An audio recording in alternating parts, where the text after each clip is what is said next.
बिस्मिल्लाहिर्रहमानिर्रहीम। अस्सलामुअलैकुम रहमतुल्लाहि व बरकातुहू। लाखों करोड़ों दरूद व सलाम नबी करीम सल्लल्लाहु अलैहि वसल्लम पर और आपकी आल पर। आज बेटा हम कम्प्लीटली रैंडमाइज्ड डिज़ाइन से रिलेटेड न्यूमेरिकल सॉल्व करेंगे। इस वीडियो लेक्चर में कम्प्लीटली रैंडमाइज्ड डिज़ाइन से रिलेटेड 3 टाइप्स के न्यूमेरिकल हैं जिनको हमने सॉल्व करना है। पहली टाइप है जिसमें तमाम ट्रीटमेंट्स जो हैं equal number of time occur होंगी। इसको हम इक्वल सैम्पल साइज भी कह सकते हैं, इक्वल रेप्लिकेशन भी कह सकते हैं। दूसरी टाइप है जिसमें तमाम ट्रीटमेंट्स जो हैं वो अनइक्वल सैम्पल साइज के लिहाज से स्टडी होंगे, या इसको आप अनइक्वल रेप्लिकेशन भी कह सकते हैं। तीसरी टाइप है जिसमें हमें इंफॉर्मेशन जो है वो in form of sample size, treatment, mean और वेरिएंस के लिहाज से दी जाएगी। सबसे पहले हम सीआर डिज़ाइन का जो टेस्टिंग प्रोसीजर है उसको डिस्कस करते हैं। कभी ऐसा भी होता है कि पेपर में आपको न्यूमेरिकल नहीं आता बल्कि टेस्टिंग प्रोसीजर पूछ लिया जाता है। तो सीआर डिज़ाइन जो है ये बेसिकली 1 फैक्टर स्टडी है जिसमें हम सिर्फ़ और सिर्फ ट्रीटमेंट्स को स्टडी कर रहे होते हैं। हमने ट्रीटमेंट्स का इफ़ेक्ट जो है वो स्टडी करना ऑन एक्सपेरिमेंटल यूनिट्स, और जो एक्सपेरिमेंटल यूनिट्स हैं वो हर लिहाज से होमोजीनियस होते हैं। हमारा चूँकि ये 1 फैक्टर डिज़ाइन है, इस वजह से जो हाइपोथेसिस है वो सिर्फ़ और सिर्फ ट्रीटमेंट के लिहाज से होगा कि तमाम जो ट्रीटमेंट्स हैं वो इक्वल हैं। अल्टरनेटिव हाइपोथेसिस है कि कम से कम 2 ट्रीटमेंट मीन जो हैं वो डिफरेंट हैं। Level of significance, her question में हमें अल्फ़ा की वैल्यू दी जाएगी। अगर ये अल्फ़ा की वैल्यू नहीं दी जाती तो फिर हम अपनी तरफ से 5% यूज़ कर लेंगे। ये जो लेवल ऑफ सिग्निफिकेंस है ये प्रोबेबिलिटी है रिजेक्टिंग द नल हाइपोथेसिस, यानी ट्रू हाइपोथेसिस की रिजेक्शन की प्रोबेबिलिटी को हम अल्फ़ा कहते हैं, या इसे हम साइज ऑफ टेस्ट भी कहते हैं। तीसरा स्टेप हमारा टेस्ट स्टैटिस्टिक का है। ये फार्मूला है जो हमने यूज़ करना है, एफ टेस्ट। ये रेशियो है between treatment variance and error variance. ANOVA table हम बनाएंगे। अनोवा टेबल के अंदर 3 सोर्स ऑफ वेरिएशन है जिनमें एक है SST, SSE और टोटल SS। ये ट्रीटमेंट के लिए है, ये एरर के लिए, और ये टोटल सम ऑफ स्क्वायर है। इनके डिग्री ऑफ फ्रीडम्स है। यहाँ पर हम K की वैल्यू रखेंगे और N, K जो है ये नंबर ऑफ ट्रीटमेंट्स को शो करता है और N जो है ये नंबर ऑफ रेप्लिकेशंस को शो कर रहा है। SST, SSE और टोटल जो है यहाँ पर हमने इनके जो न्यूमेरिकल आंसर्स हैं जो डिफरेंट फार्मूलाई से हम निकालेंगे वो यहाँ पर शिफ्ट करेंगे। मीन स्क्वायर निकालने के लिए इस आंसर को इसके डिग्री ऑफ फ्रीडम पे डिवाइड करेंगे, इस आंसर को इसके डिग्री ऑफ फ्रीडम पे डिवाइड करेंगे। ये 2 वेरिएंस आएंगे, इन दोनों की रेशियो से फिर हमने एफ टेस्ट जो है ये बनाना है, जो कि ये पड़ा हुआ है। चौथा स्टेप हमारा है क्रिटिकल रीजन का। क्रिटिकल रीजन में हमने ये जो कैलकुलेटेड वैल्यू है जो हमने अनोवा टेबल में रेशियो से बनाई है दोनों वेरिएंसेस की, तो इसको हमने कंपेयर करना है टेबल की वैल्यू से। ये वाली वैल्यू जो है हमें टेबल से मिलेगी, एफ़ के टेबल से हम ये वैल्यू लेंगे और हम ये ऑब्ज़र्व करेंगे कि क्या ये कैलकुलेटेड वैल्यू जो है टेबल की वैल्यू से बड़ी है या छोटी है। अगर ये कैलकुलेटेड वैल्यू टेबल की वैल्यू से बड़ी हुई तो फिर ये आंसर जो है ये हमारा CR में गिरेगा। CR में आने की वजह से हम अपने नल हाइपोथेसिस को रिजेक्ट कर देंगे। और अगर ये कैलकुलेटेड वैल्यू इस टेबल की वैल्यू से छोटी हुई तो फिर ये AR में आएगी, यानी एक्सेप्टेंस रीजन में। तो इसके इस एरिया में आने की वजह से हम अपने नल हाइपोथेसिस को रिजेक्ट नहीं करेंगे बल्कि एक्सेप्ट कर लेंगे। अब हम न्यूमेरिकल वर्क की तरफ आते हैं। ये हमारा जो पहला न्यूमेरिकल है इसमें हमें ये इन्फॉर्मेशन जो है ये दी गई है। यहाँ पर हमने CR डिज़ाइन जो है वो एलोकेट करना है। तो सबसे पहली चीज़ आपने इन ट्रीटमेंट्स को ऑर्डर में लिखना है, यानी जितनी भी A ट्रीटमेंट्स हैं उनके न्यूमेरिकल आंसर्स को आपने A के नीचे शिफ्ट कर लेना है, B ट्रीटमेंट के आंसर्स को बी के नीचे, सी के आंसर को सी के नीचे और डी के आंसर को डी के नीचे शिफ्ट करना है। एक हमारे पास ये ए है, एक ये वाला ए है, एक ये ए पड़ा हुआ है, एक ये ए है। ये चारों ए जो है ये हमने ए के नीचे शिफ्ट कर दिए। Similar pattern B C D. अब हम इसकी कैलकुलेशन में जा रहे हैं। यहाँ पर के जो है ये 4 है, क्योंकि A B C D 4 treatments हैं, एन नंबर ऑफ रेप्लिकेशन है, तो हर ट्रीटमेंट के नीचे 4 वैल्यूज़ हैं। ये इक्वल रेप्लिकेशन का क्वेश्चन है, तो हम ये कह सकते हैं कि एन की वैल्यू जो है वो 4 है। इनको आपने कॉलम वाइज सम अप करना है, तो ये आंसर्स हमारे पास आ जाएंगे। इनको सम अप करेंगे तो ये ग्रैंड टोटल हमारा आ गया। ये जो ग्रैंड टोटल है इसका स्क्वायर लेंगे और एन के पे डिवाइड करेंगे, तो इससे हमें ये सी एफ की वैल्यू मिलेगी, correction factor. Total sum of square के लिए हम ये फार्मूला यूज़ कर रहे हैं। इसमें ये जितनी वैल्यूज़ हैं इन सब का हमने स्क्वायर लेना है। इसका स्क्वायर, इसका एंड सो ऑन, इस लास्ट वैल्यू का स्क्वायर, सभी वैल्यूज़ का आपने स्क्वायर लिया और सी एफ की वैल्यू जो है ये आपने माइनस कर दी, जो कि ये आंसर है। तो इससे हमें मिला टोटल सम ऑफ स्क्वायर। अब हमने एस एस टी निकालना है, तो एस एस टी में हमने बेटा इन का स्क्वायर लेना है और इन की तादाद पर तकसीम करना है। यानी इन का स्क्वायर लेंगे और 4 पर हम इसे तकसीम करेंगे, क्योंकि एन हमारे पास है 4, और फिर सी एफ माइनस कर देंगे। ये एस एस टी का हमारा फार्मूला है। ये ट्रीटमेंट्स जो हैं इनका स्क्वायर लिया है टोटल में, तो फिर आपने एन पे डिवाइड किया, सी एफ माइनस, तो ये आंसर आ गया। अब टोटल सम ऑफ स्क्वायर में से इस आंसर में से इसको आपने माइनस करना है, तो ये सी एस एस ई जो है ये हमारे पास आ जाएगा, यानी एरर का वेरिएंस। अब हम इसके टेस्टिंग प्रोसेस की तरफ चलते हैं। तो सबसे पहले हमने हाइपोथेसिस बनाना है। हाइपोथेसिस हम बनाते हैं कि चारों मीन जो हैं वो इक्वल हैं। अल्टरनेटिव हाइपोथेसिस है कि इनमें से कम 2 जो हैं वो डिफरेंट हैं। लेवल ऑफ सिग्निफिकेंस 5% के ऊपर हम काम कर रहे हैं। तो तीसरा स्टेप हमारा है टेस्ट स्टैटिस्टिक का। टेस्ट स्टैटिस्टिक में हमने ये फार्मूला है जो यूज़ करना है। ये फार्मूला कैलकुलेट करने के लिए हम अनोवा टेबल में जा रहे हैं। अनोवा टेबल में हमने ये S S T, S S E और total sum of square, source of variation लिखे। इनके डिग्री ऑफ फ्रीडम है, के की वैल्यू 4 है और एन की वैल्यू भी 4 है। के भी 4 रखा है, एन भी 4 रखा। ये कीमतें यहाँ पर रखने से ये आंसर्स हमारे पास आ जाएंगे। इन दोनों का सम जो है वो टोटल के इक्वल आना चाहिए। एस एस टी और एस एस ई और टोटल सम ऑफ स्क्वायर ये सभी हम कैलकुलेट कर चुके हैं। ये हमारे पास एस एस टी का आंसर है, ये एस एस ई का है और ये टोटल सम ऑफ स्क्वायर है। इन तीनों न्यूमेरिकल आंसर्स को हमने यहाँ पर शिफ्ट करना है। अब इसको आप 3 पे तकसीम करेंगे तो ये वेरिएंस मिलेगा ट्रीटमेंट के लिए। इसको आप 12 पे तकसीम करेंगे तो ये एरर का वेरिएंस हमें मिलेगा। इन दोनों को फिर हमने आपस में डिवाइड करना है, तो ये हमारा एफ स्टैटिस्टिक का आंसर आ जाएगा, जो कि हमने इस फार्मूले से निकालना है। ये आंसर आ गया।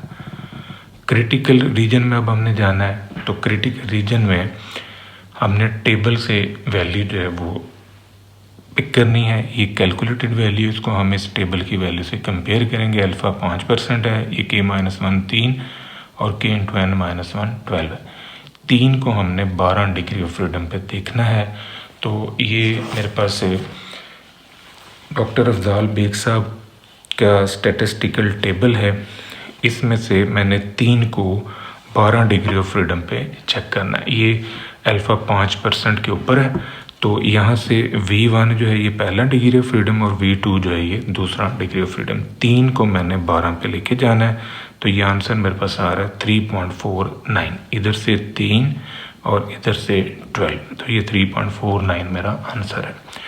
अब ये जो 3.49 आंसर आया है, इस कैलकुलेटेड वैल्यू को हम इससे कंपेयर करते हैं। तो आप नोटिस करें कि ये जो आंसर है ये इससे बड़ा है। जब ये आंसर कैलकुलेटेड इस टेबल की वैल्यू से बड़ा है तो फिर ये सी आर में गिरा। सी आर में गिरने से हम अपने हाइपोथेसिस को रिजेक्ट कर देंगे। As F C lies in C R, so we reject null hypothesis at alpha 5%। ये बड़ा इंपॉर्टेंट पॉइंट है, ये आपने ज़हन नशीन रखना है कि जब भी आपने रिजल्ट लिखना है फाइनल, तो आपने ये ज़रूर बताना है कि आपने अल्फ़ा की किस वैल्यू के ऊपर काम किया है।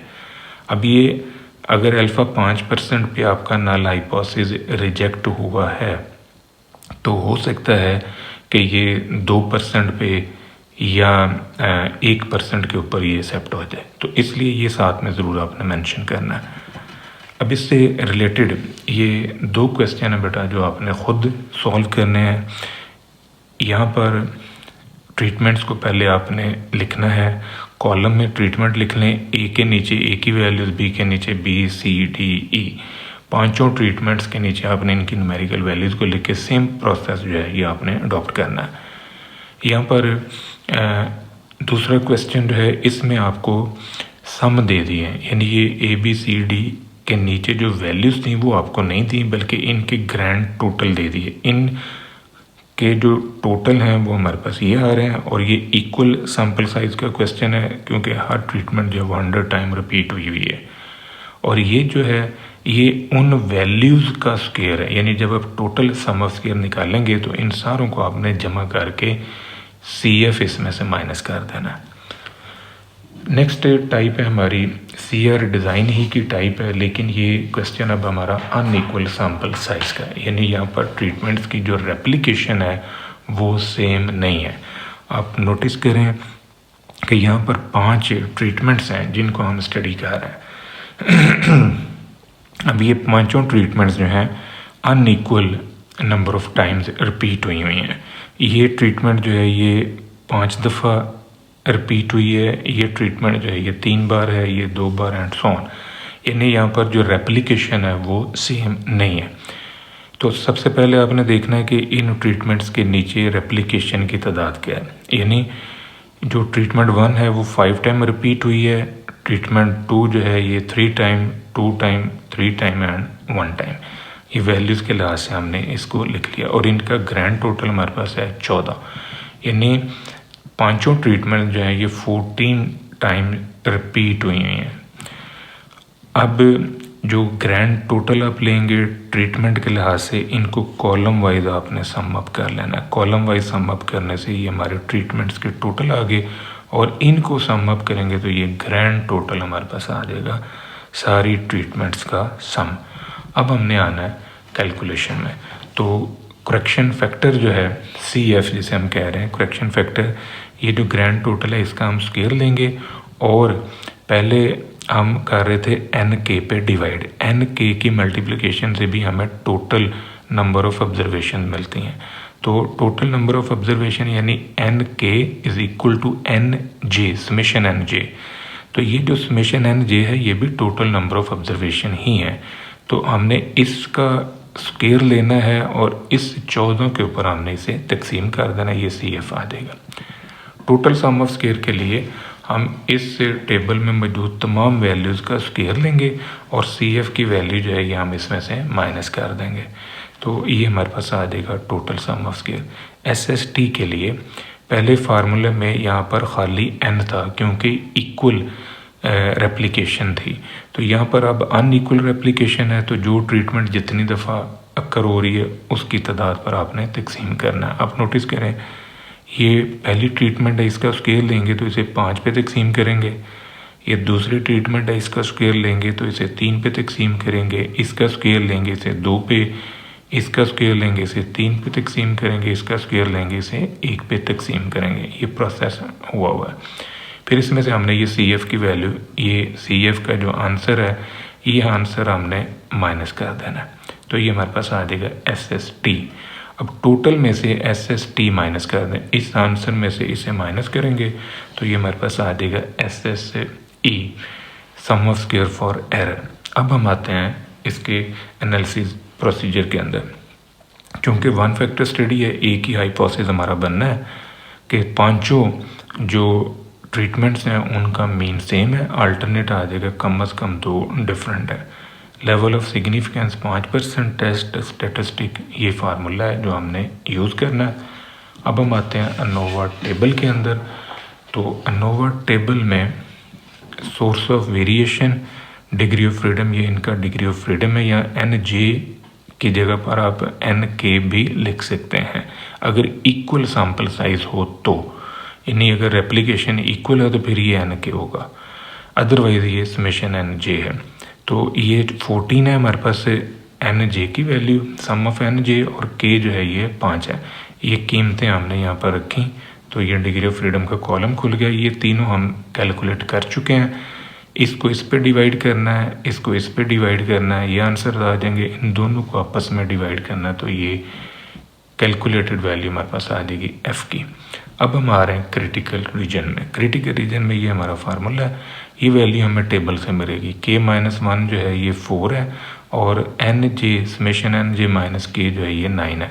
4 को हमने 9 पे देखना है, तो उसी टेबल में हम 4 को 9 में देखते हैं। ये हमारे पास टेबल है, ये V1 4 और इधर से 9, तो ये 3.63 हमारा आंसर जो है ये आ रहा है V1, और इधर से V2 की वैल्यू, ये आंसर जो है ये हमारे पास आ रहा है 3.633। तो ये जो टेबल की वैल्यू है, इसके साथ हम ये कैलकुलेटेड वैल्यू को कंपेयर करते हैं। ये आंसर जो है ये इससे छोटा है, तो फिर हम अपने हाइपोथेसिस को रिजेक्ट नहीं करेंगे, हम उसे एक्सेप्ट कर लेंगे, क्योंकि हमारी जो कैलकुलेटेड वैल्यू है ये AR में गिरी है, एक्सेप्टेंस रीजन में गिरी है, तो इस वजह से हाइपोथेसिस हमारा रिजेक्ट नहीं होगा, एक्सेप्ट हो जाएगा। अब इसी क्वेश्चन के अंदर 2 और पॉइंट्स भी हमने डिस्कस करने हैं, और वो 2 पॉइंट्स हैं स्टैंडर्ड एरर के हवाले से। अगर वो आपसे पूछ ले standard error for single mean, तो फिर हम ये फार्मूला यूज़ कर रहे हैं S²E/N3 मैंने लिखा है, क्योंकि मैं तीसरी मीन के लिए स्टैंडर्ड एरर निकाल रहा हूँ। अगर मीन नंबर 2 होता तो यहाँ N2 होना था, अगर मीन नंबर 5 होता तो यहाँ पर N5 होना था। अब मीन नंबर 3 है, तो N3 के अंदर 2 है, N की वैल्यू 2 है। उसकी रीज़न ये है कि जो हमारा क्वेश्चन जहाँ से स्टार्ट हुआ था, डाटे को अगर आप नोटिस करें तो ये हमारे पास N3 है, यानी मीन 3 है, तो मीन 3 के नीचे वैल्यूज़ की तादाद कितनी है 2। अगर ये मीन 5 होती तो फिर वैल्यू की तादाद थी 1। तो अभी यहाँ पर हमने जो S²E है ये तो लेना है अनोवा टेबल से, इसका आंसर है 0.91। तो इसको हम तकसीम कर रहे हैं 2 के ऊपर, तकसीम करके आपने स्क्वायर रूट ले लिया, तो ये स्टैंडर्ड एरर आ गया। अब standard error for double mean, यानी मीन नंबर 4 और मीन नंबर 5 के लिहाज से, तो फिर ये हमारा आंसर है। यहाँ पर कीमतें पुटअप करेंगे हम, इस फार्मूले के अंदर कीमतें पुटअप कर लें तो ये रिक्वायर्ड आंसर आ जाएगा। यहाँ पर अब बेटा नोटिस करो कि ये क्वेश्चन है अनइक्वल सैम्पल साइज़ के हवाले से, यानी ट्रीटमेंट्स की जो रेप्लिकेशन है वो अनइक्वल है। तो अगर इक्वल होती तो फिर क्या होना था? अगर इक्वल होती तो फिर ये जो N3 है इसकी जगह पर खाली N होना था। ये जो N4 और N5 है यहाँ पर खाली N और यहाँ भी N होना था, तो ये सारा इकट्ठा हो के ये आ जाना था 2S²E/N, क्योंकि एलसीएम हमने लेके सॉल्व करना था, तो इसका फाइनल रिजल्ट होना था 2S²E/N फॉर इक्वल रेप्लिकेशन। तीसरी टाइप है हमारी CR डिज़ाइन के लिए कि जब हमारा जो डाटा है वो in form of sample size और ट्रीटमेंट मीन और ट्रीटमेंट्स के वेरिएंस के इक्वल हो, यानी ये इंफॉर्मेशन हमें दी गई है, तो इसके ऊपर हमने अब वन वे अनोवा या CR डिज़ाइन जो है वो हमने यूज़ करना है। अब नोट करें कि चूँकि डाटा हमें दिया हुआ है in form of sample size, mean और वेरिएंस, तो इस सिचुएशन में हमने सबसे पहले कंबाइन मीन निकालना है। इनको आपस में मल्टीप्लाई करेंगे और नंबर ऑफ वैल्यूज़ पे डिवाइड कर लेंगे, ये हमारा कंबाइन मीन का आंसर जो है ये आ जाएगा। अब इस आंसर को हम यूज़ करेंगे। SST का जनरल फार्मूला हमारा ये, यहाँ पर NJ, ये J की जगह पर 1 रखें, 2 3 4 और फिर कीमतें पुटअप कर लें। तो N1 की वैल्यू हमारे पास है 5, मीन 1 की वैल्यू है 14 और ये कंबाइन मीन का आंसर है, ये हमने यूज़ करना है। इसी तरह N2 मीन 2 और कंबाइन मीन, N3 मीन 3 और कंबाइन मीन, N4 मीन 4 और कंबाइन मीन, ये सारी कीमतें इस फार्मूले में रखने से ये फॉर्म जो है हमारे पास आ जाएगी। तो SSE जो है इसके लिए हम ये फार्मूला यूज़ कर रहे हैं N1 N2 N3 N4 और साथ में इनके वेरिएंसेस हमें ये दिए गए हैं। तो ये कीमतें जो है यहाँ पर शिफ्ट करने से ये हमारे पास आ जाएगा SSE। तो जब SST भी आ गया और SSE भी आ गया तो इन दोनों को सम अप कर लें तो ये टोटल के इक्वल है। ये तीनों कैलकुलेशन हमने निकाल ली हैं, तीनों सोर्स ऑफ वेरिएशन। अब हम आते हैं इनके टेस्टिंग प्रोसीजर में। तो चूँकि हम काम कर रहे हैं अनइक्वल सैम्पल साइज़ के अंदर और 4 ट्रीटमेंट्स हैं जिनको हमने स्टडी करना है, तो चारों ट्रीटमेंट्स जो है हम कहते हैं कि ये इक्वल हैं। अल्टरनेट हाइपोथेसिस आ जाएगा कि कम से कम 2 डिफरेंट हैं। Level of significance, test, statistics same steps हैं जो हम पहले भी यूज़ कर चुके हैं। चौथा हमारा स्टेप है एनालिसिस वेरिएंस के लिहाज से या एनालिसिस के लिहाज से अनोवा टेबल का। Source of variation, degree of freedom, यहाँ पर NJ जो है इसकी जगह पर अब हमने यूज़ करना है 27, क्योंकि जो सम ऑफ NJ है ये टोटल जो है ये हमारे पास है 27। तो ये कीमत जो है यहाँ पर रखें, K की वैल्यू 4 है, 27 - 4 23, इन दोनों को जमा करें तो ये आंसर आ रहा है। ये तीनों आंसर हम निकाल चुके हैं। इसको इस पे डिवाइड करना है, इसको इस पे, ये वेरिएंस आ गए, इन दोनों को आपस में डिवाइड करेंगे तो ये कैलकुलेटेड वैल्यू आ गई F की। अब हमने क्रिटिकल रीजन में आना है, तो क्रिटिकल रीजन में अल्फ़ा की जगह पर हमने रख लिया अल्फ़ा का आंसर और ये K-1 और K into -K plus summation NJ, 3 को 23 पे हमने देखा तो ये आंसर हमारे पास आएगा। अब हमारी जो कैलकुलेटेड वैल्यू है वो टेबल की वैल्यू से बड़ी है तो नल हाइपोथेसिस हमारा हो जाएगा रिजेक्ट। ये 3 क्वेश्चन हैं जो आपने बेटा खुद करने हैं। यहाँ पर तमाम वैल्यूज़ जो हैं वो same number of times occur हुई हैं। इट मीन्स कि ये इक्वल सैम्पल साइज़ का क्वेश्चन है। ये वाले 2 जो हैं ये अनइक्वल सैम्पल साइज़ के क्वेश्चन हैं। तो इन तीनों क्वेश्चन में सेम नेचर का डाटा है, सैम्पल साइज़, ट्रीटमेंट मीन और ट्रीटमेंट वेरिएंस। यहाँ पर आपने एक चीज़ नोटिस करनी है कि ये वाला वेरिएंस जो है ये स्मॉल लेटर का है और ये वाला वेरिएंस कैपिटल लेटर का, दोनों में बेटा फ़र्क है। वो फ़र्क आपने समझना है। ये वाला जो है ये अनबाइस्ड वेरिएंस है, यानी इसमें हमने N-1 पे डिवाइड किया। ये वाला जो है ये बाइस्ड वेरिएंस है, इसमें हमने N पे डिवाइड किया। अब इन दोनों के साथ जब आप कैलकुलेशन करेंगे तो जो बुनियादी फ़र्क है वो आपको यहाँ पर नज़र आएगा। जब हम छोटा s यूज़ करेंगे तो SSE निकालते हुए हम इस स्मॉल s स्क्वायर को NJ-1 से मल्टीप्लाई करेंगे, लेकिन जब हम कैपिटल S स्क्वायर यूज़ करेंगे तो फिर इसे NJ-1 से मल्टीप्लाई नहीं करेंगे, खाली NJ से करेंगे, क्योंकि जो कैपिटल S स्क्वायर है वो बाइस्ड वेरिएंस है। तो इस वजह से फिर उसे लिखा जाएगा समेशन NJ S²J SSE के लिए। ये इंपॉर्टेंट पॉइंट था, ये आपने ध्यान में रखना है इन दोनों क्वेश्चन को सॉल्व करते हुए। ये था बेटा आज का हमारा लेक्चर। दुआ में याद रखिएगा। इंशाल्लाह अगली वीडियो के साथ फिर हाजिर होंगे। फ़ी अमान अल्लाह।